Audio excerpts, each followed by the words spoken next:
Hey, welcome. It's Brian, and this is Guitar Solo Reactions. Today, we're doing another Polyphia song. This one's called Nightmare. I just did Euphoria, so I'm assuming they're kind of around the same time period. And that one was killer.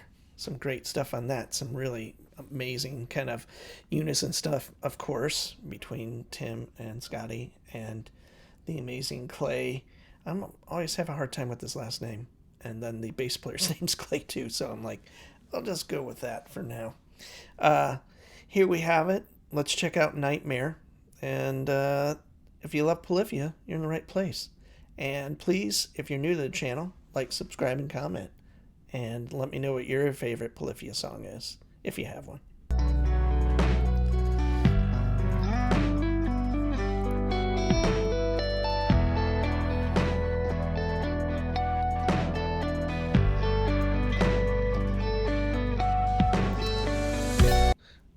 They're using 8 strings. I haven't seen them use 8 strings before. Maybe it was just back then.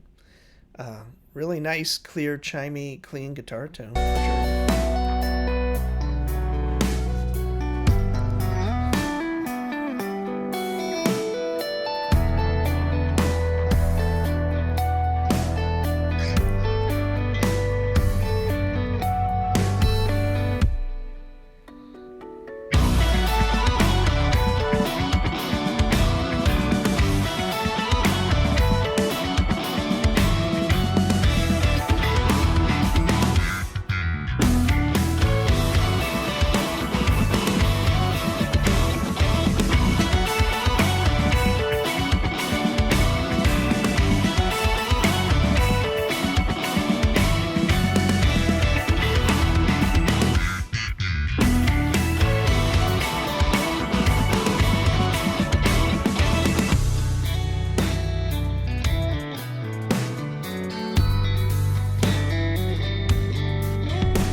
Tight, man.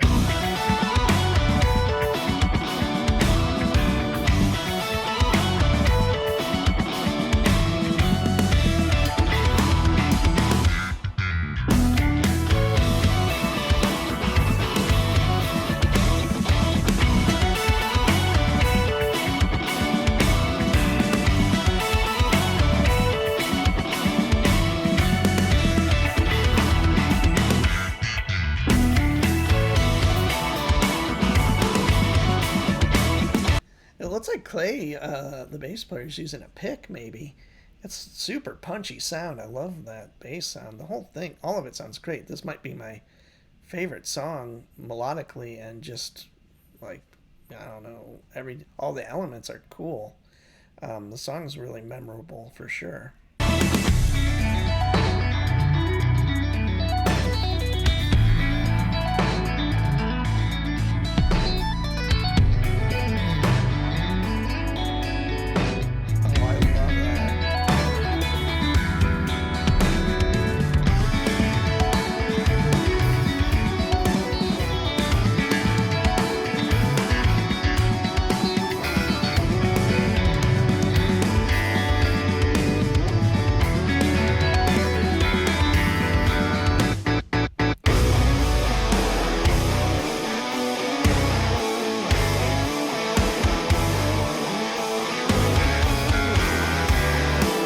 So that's an interesting tone there. That's like really overdriven, but really has that high-end fizz that is like, anyway, it's not what most would pick, I guess. And it's not like a fuzz either. It's kind of interesting. It's like a very digital type artifact, kind of like overdriven sound.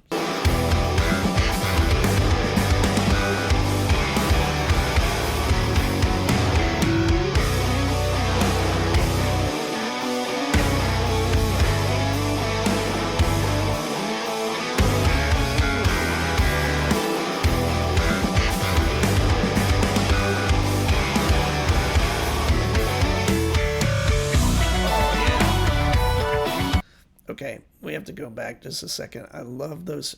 They doing a lot of harmonics obviously is a big part of their thing, but they did those really close intervallic harmonics that they just rub against each other, and it just sounds so amazing. So let's go. Let's go right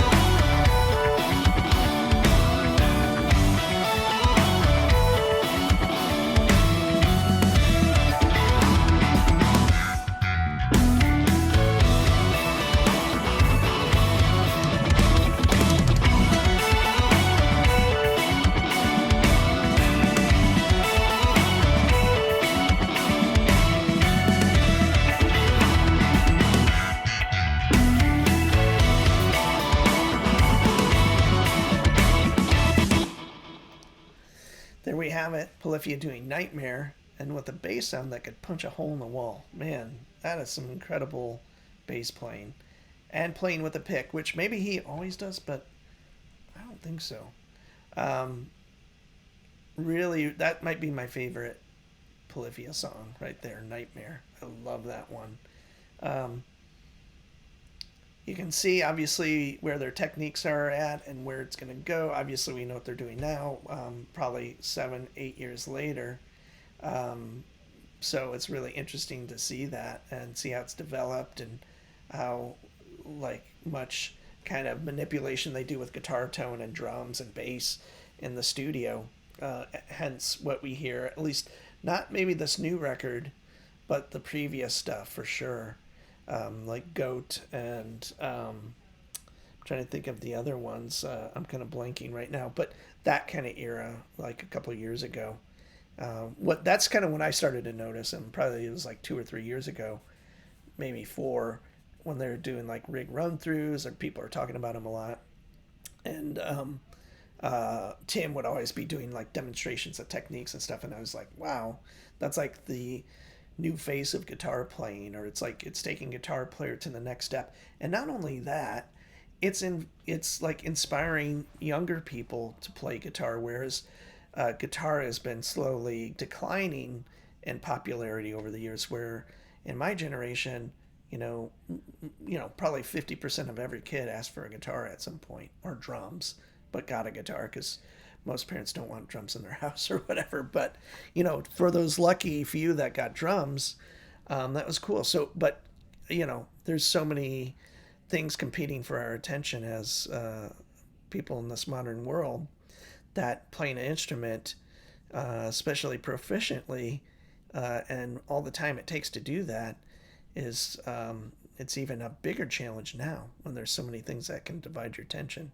So what I'm saying in a roundabout way is, thank God for these guys being so amazing and having this new approach and being pretty funny about it, and taking it in stride, I think, and just introducing a whole new generation of people to guitar, literally. So I think that's even more important than the music in a way. So anyway, I'm Brian.